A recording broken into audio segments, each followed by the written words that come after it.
Teater Indonesia khas Kalimantan. Kami beranggotakan saya Atia Nurmaulidina, saya Selaminta Dinda Cahyani, saya Angel Priscilla, saya Aprilia Puspitasari, saya Aulia Sebastian. Di dalam presentasi kami ini ada beberapa pokok pembahasan. Yang pertama yaitu komponen hidangan ketupat kandangan dan tambah ikan. Yang kedua, makna simbolis dari ketupat kandangan dan tambah ikan. Yang ketiga, alat yang digunakan.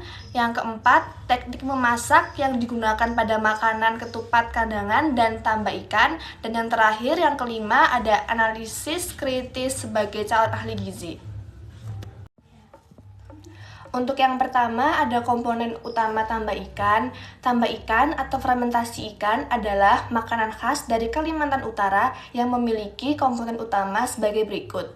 Yang pertama, ikan segar. Ikan yang digunakan biasanya adalah ikan air tawar seperti ikan gabus, ikan lainnya yang mudah diperoleh di daerah tertentu. Kemudian ikan ini menjadi bahan dasar utama dalam proses fermentasi. Yang kedua, nasi.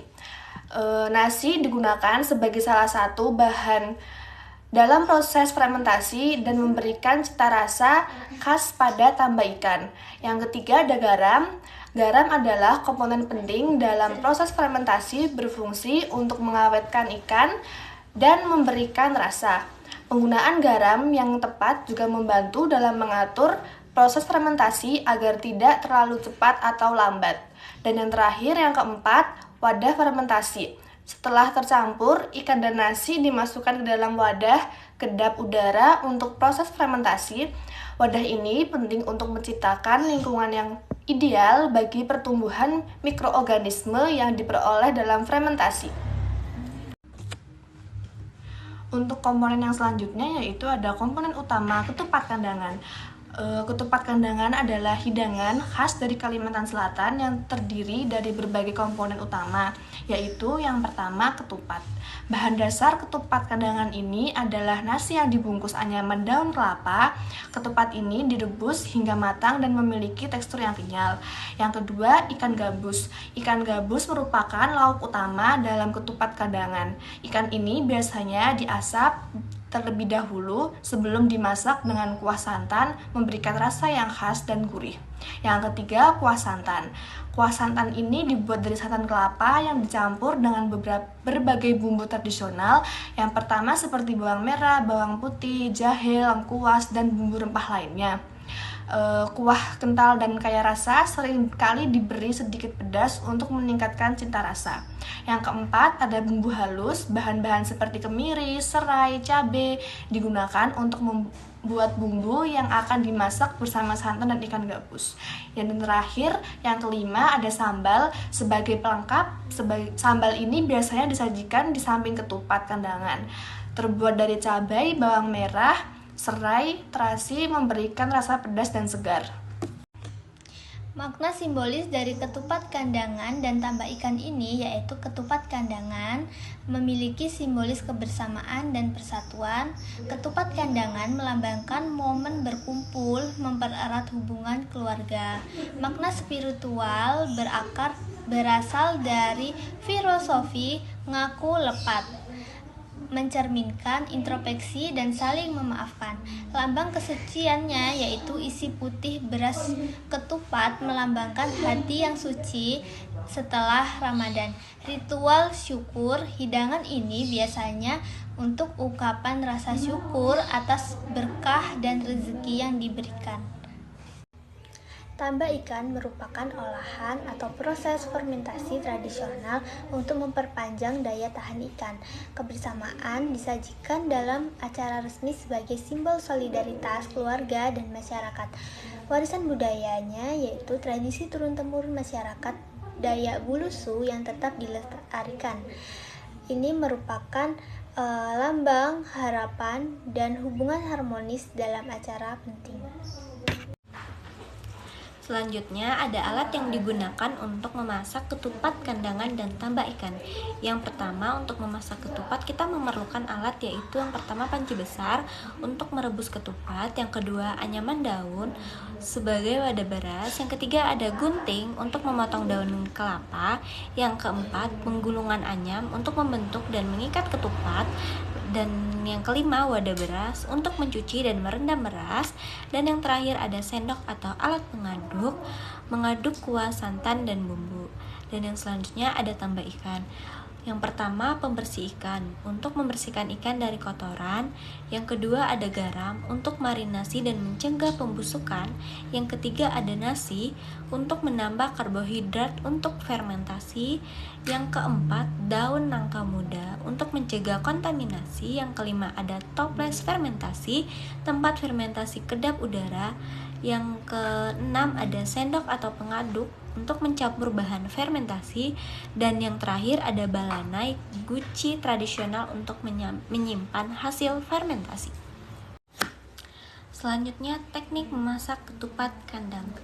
Teknik memasak ketupat kandang melibatkan beberapa proses yang kompleks, tetapi secara garis besar teknik ini dapat dibagi menjadi beberapa tahap yang saling terkait dan saling mendukung untuk menciptakan rasa unik dan lezat. Berikut adalah tahapan teknik memasak ketupat kandang. Yang pertama yaitu merendam beras. Proses awal pertama, beras direndam dalam air selama beberapa jam untuk membersihkan kulit luarnya dan membuat teksturnya lebih empuk. Yang kedua, memasak kuah santan ikan haruan. Cara pembuatan kuah, kemudian santan kelapa dipanaskan dengan bumbu halus seperti bawang merah, bawang siung, jahe, kencur, dan rempah-rempah lainnya. Garam dan kaldu bubuk tambahan digunakan untuk memberikan rasa yang lebih kaya. Yang ketiga ada masak ikan haruan dengan telur asin. Langkah penting, ikan haruan asap atau boleh digoreng saja dimasukkan ke dalam kuah santan yang telah siap. Campuran telur asin juga ditambahkan untuk menambah protein rasa pedas. Yang keempat ada rebus ketupat. Ketupat yang telah dibungkus dengan anyaman janur direbus dalam panci besar hingga matang sempurna. Air yang cukup digunakan untuk memastikan ketupat terendam sepenuhnya, dan tutup panci dibiarkan terbuka sedikit untuk membiarkan uap keluar. Yang terakhir, yang kelima, yaitu penyajian. Ketupat yang telah matang dipotong-potong dan disiram dengan kuah santan ikan haruan hangat. Sambal cabai rawit dan biji limau ditaburkan di atasnya untuk memberikan sentuhan pedas dan segar. Selanjutnya, teknik memasak tambak ikan. Yang pertama, membersihkan ikan. Ikan segar biasanya ikan air tawar seperti ikan gabus, dibersihkan dari sisik dan isi perut.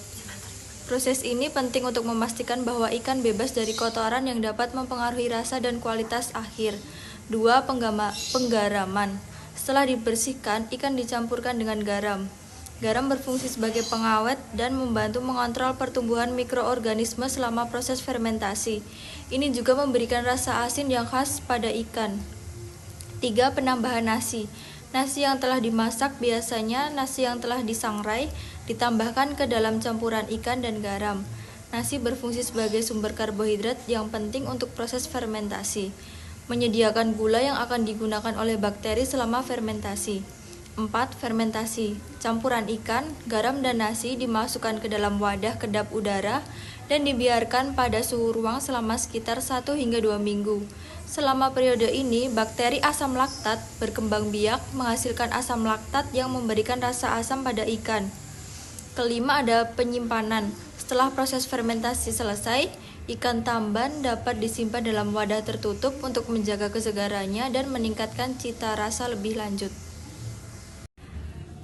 Selanjutnya, bagaimana teknik memasak itu menimbulkan cita rasa tambak ikan. Yang pertama, rasa asam dan umami. Proses fermentasi menghasilkan asam laktat yang memberikan rasa asam pada ikan tamba. Rasa ini sangat khas dan menjadi daya tarik tersendiri bagi penggemar makanan fermentasi. Selain itu, bakteri juga membantu meningkatkan rasa umami, membuatnya lebih lezat. Kedua, aroma khas. Fermentasi menciptakan aroma unik yang berasal dari aktivitas mikroorganisme. Aroma ini seringkali dianggap menggugah selera dan menambah nilai gastronomi pada hidangan. 3. Tekstur. Proses fermentasi juga mempengaruhi tekstur ikan, menjadikannya lebih kenyal dan mudah dikunyah. Ini memberikan pengalaman makan yang lebih menarik. Yang terakhir ada peningkatan nutrisi. Fermentasi dapat meningkatkan ketersediaan nutrisi dalam ikan, seperti vitamin B dan probiotik yang baik untuk kesehatan pencernaan. Baik, yang selanjutnya ada analisa kritis sebagai calon ahli gizi tambah ikan. Yang pertama ada pendidikan gizi dan kesadaran nutrisi, yaitu program edukasi. Apa itu program edukasi? Mengadakan program edukasi gizi yang menekankan pentingnya konsumsi makanan tradisional seperti ketambah ikan. Program ini harus menjelaskan kandungan nutrisi dari ikan tambah seperti protein, omega 3 dan vitamin B, serta manfaat rempah-rempah dan dalam meningkatkan daya tahan tubuh. Yang kedua ada inovasi resep sehat, yaitu modifikasi resep, yaitu mengembangkan variasi resep ketambah ikan dengan mengganti bahan-bahan yang kurang sehat dengan alternatif yang lebih baik. Misalnya menggunakan minyak zaitun atau minyak kelapa sawit yang lebih sehat daripada minyak goreng biasa. Dan yang ketiga ada melestarikan warisan kuliner tradisional, yaitu pelatihan keterampilan memasak tradisional, menyelenggarakan workshop memasak tradisional bagi generasi muda untuk mengajarkan teknik pembuatan ketambah ikan dan memperkenalkan mereka pada nilai-nilai budaya di balik hidangan tersebut. Dan yang terakhir adalah promosi melalui media sosial dan digital, yaitu menggunakan platform media sosial untuk mempromosikan ketambah ikan sebagai bagian dari identitas budaya Kalimantan Utara. Konten dapat berupa video tutorial memasak, cerita sejarah, atau testimoni dari masyarakat. Analisa kritis sebagai calon ahli gizi ketupat kandangan. Yang pertama ada pendidikan gizi dan kesadaran nutrisi, yaitu program edukasi. Mengadakan program edukasi gizi yang menekankan pentingnya konsumsi makanan tradisional seperti ketupat kandangan. Ini termasuk penjelasan tentang kandungan nutrisi dari bahan-bahan yang digunakan seperti beras, ikan gabus, dan santan. Yang kedua ada inovasi resep sehat, modifikasi resep, yaitu mengembangkan variasi resep ketupat kandangan dengan menggantikan santan kental dengan santan encer atau susu nabati untuk mengurangi kadar lemak jenuh tanpa mengurangi cita rasa. Yang selanjutnya ada promosi kuliner sehat, yaitu festival kuliner tradisional, mengadakan festival kuliner yang menampilkan ketupat kandangan dan makanan tradisional lainnya dengan fokus pada aspek kesehatan dan keberlanjutan. Yang selanjutnya ada rekomendasi untuk melestarikan warisan kuliner. Yang pertama ada pelatihan keterampilan memasak tradisional, yaitu workshop memasak, menyelenggarakan workshop memasak dari generasi muda untuk mengajarkan teknik pembuatan ketupat kandangan dan memperkenalkan mereka pada nilai-nilai budaya di dalam hidangan tersebut. Yang kedua ada keterlibatan komunitas, yaitu mengajak komunitas lokal untuk berpartisipasi dalam pelestarian resep tradisional melalui kompetensi memasak atau pertunjukan kuliner. Yang terakhir ada dokumentasi dan penelitian, yaitu penelitian kuliner merupakan penelitian tentang sejarah dan perkembangan ketupat kandangan sebagai bagian dari warisan kuliner Kalimantan Selatan. Hasil penelitian ini dapat dipublikasikan untuk meningkatkan kesadaran akan nilai budaya makanan ini.